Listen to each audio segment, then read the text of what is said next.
Welcome to Buddhas in Your Landfill. This beautiful morning here in Blackstone, the center of the world. And let us see if we can find a Buddha in our landfill this morning. And I get my inspirations in the morning if I have any. And today's came from the 39th anniversary of Apocalypse Now. So I started writing a little bit on it. And recently I just had a desire to watch the movie again, so I did. And then I read the book, The Heart of Darkness by Conrad. And it's been perking in me, you know, a metaphorical movie like Apocalypse Now is not about it is about a historical event, but it's not about a historical event. It's about us. And it can show, the metaphor makes our current reality transparent to the transcendent or the whole or the real. So if the world today seems unreal, if the world today seems mad, we have to make it transparent to the real. Where is the real, you see, when everything is mad? So we're in kind of a madness now, in the same way we were in a madness in Vietnam. So let's kind of look at the movie as a map, a mythological map. It helps to have a knowledge of mythology. And let's take a look at the basic premise here, is that we have a hero, I can't think of his name right now, but we have Captain Kurtz, Colonel Kurtz or whatever, this weird guy who left the world and went to the headwaters of a river.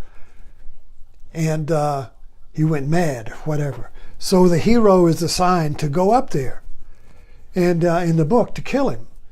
In the movie, to kill him. In the book, he rescued him. He found out he went up and saved Kurtz in the heart of darkness and discovered his wisdom. So there was wisdom up here. There was wisdom at the headwaters of the river of your life. You see, here's where the metaphor kicks in, you see. The river is about you. What is the source of you? Where does your mind, out of what source does the river of your mind flow? Can you get back to the source? Can you get back to where the madness began? Can you get back to that place where you were innocent? Can you get back to that place where you were at home before the landfill came in and covered you up, before the madness began? Can you get back to that? You see. So in the movie, Kurtz got back there, but he was stuck there. So there's a lot of ways to look at the movie.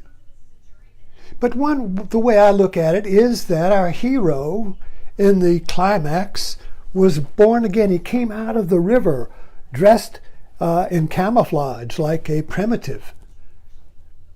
And he came out and he looked around and he went up and he killed Kurtz. And then he went back into society, back into the war, back into the game, back into the society.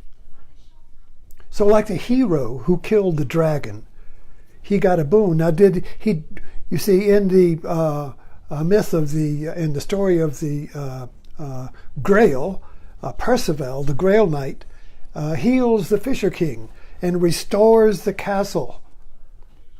He becomes the king of the castle, but he doesn't inherit the wound. He doesn't inherit the madness. He doesn't inherit the wound that won't heal. This madness, you see. So does our hero he doesn't inherit the wound. He doesn't stay there and become another Kurtz. He goes back into the world, having healed or having found the Grail. So let's look at the movie then, The Apocalypse, and I put the title today, The Apocalypse of Trump. Now. So the movie's The Apocalypse Now. So what does that mean now? Well, it means it's now. The Apocalypse Now. This is a movie about now. And so who are we can see Vietnam and the American presence there from afar now. So we can see that it's the triumph of American will. going on there. The American will to triumph. We had to triumph, and we needed somebody to triumph over. We needed some jungle bunnies. We needed some gooks. We just needed some peasants. We just needed some non-humans. Some Viet Cong. We needed an enemy like the Sky People needed the Navi to slaughter. And I thought when I was watching the clip, that looks just like the Sky People and their flying machines killing the Navi, So the whole idea, the movie, as you sit from a distance, is that the American, with its machine power, came in as a story or a mythology. The triumph of will, the American will. You see. So if you have to actualize your story,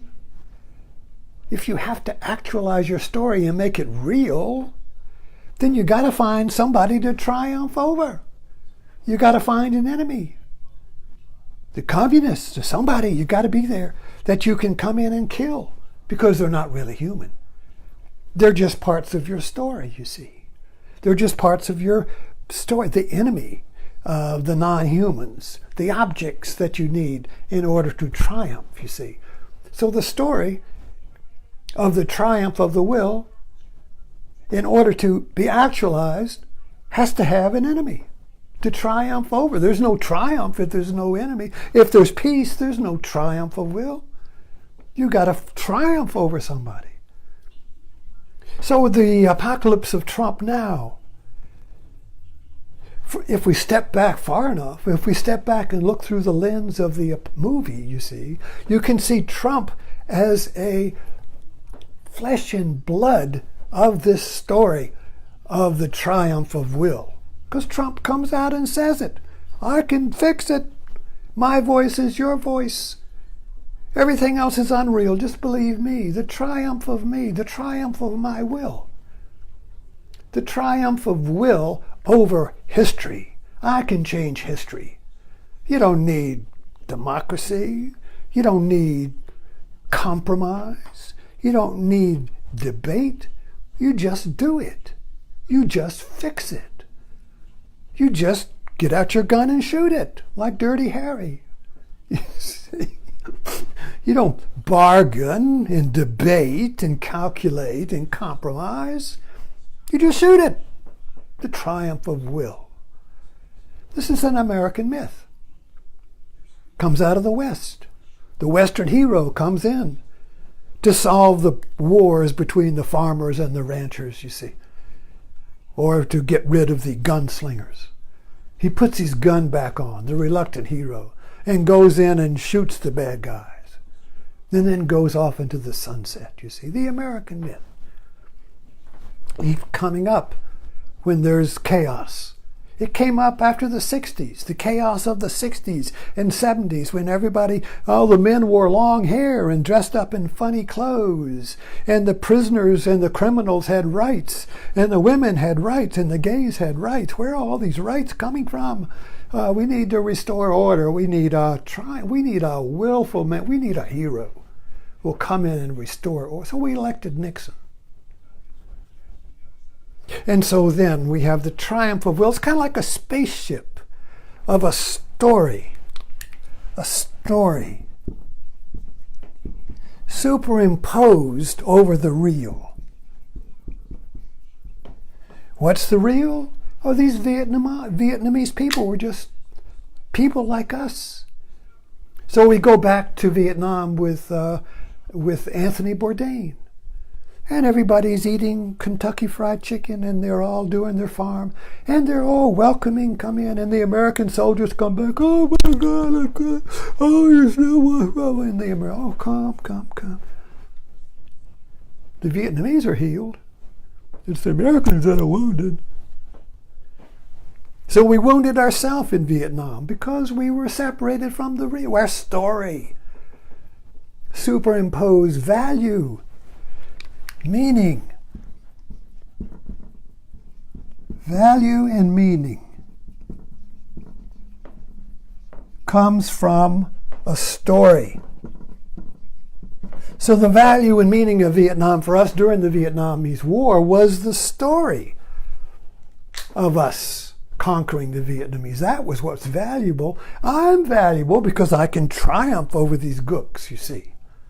Look how many we can kill today. What's the body count today? How many did you kill today, you see? So value and meaning comes from a story. And where does the story come from? Well, it has to lift off of the real, because the story of reality is a story of reality that makes reality bend to the story. So you read the stories of the Bible.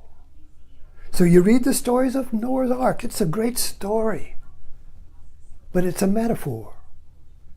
But if we make the story real now, we got to go find the actual wood or the actual place where Noah's Ark landed, you see. And we have to bend all the facts, all those dinosaurs and all of that. Well, we bend the story. We bend the facts to fit the story. We bend reality to fit our story of reality, which is what we all do. We have an ego story of ourselves, and we bend the world to fit our story. It starts with us. So the headwaters of the river is us. You and me. And this is the whole spiritual journey, is to go to the headwaters, to go to the source where the madness began, and see and make the story of me transparent to reality. There is no enemy. There is no other. You'd see what happened with America is that once we killed all the external enemies, we killed the Vietnamese, and we killed the communists and got rid. Where is the enemy that we can triumph over? Well, the Republican Party, bless its heart, made the government the enemy. And Reagan comes in and says, the government's the enemy. And that story continues. We will triumph over this enemy. We will triumph over the government. And now this is extended into the triumph of Trump, you see. The apocalypse of Trump, where the enemy keeps extending. Now the intelligence service is the enemy, and the newspapers is the enemy, and the liberals are the enemy, and the black people are the enemy, and the immigrants are the enemies, and the enemies multiply. The enemies multiply. Where are all these enemies coming from? And we're up in our Trump helicopter shooting them down. Isn't that interesting? Thanks for dropping in and going on this little journey with me. I'll see you this evening at Martini time.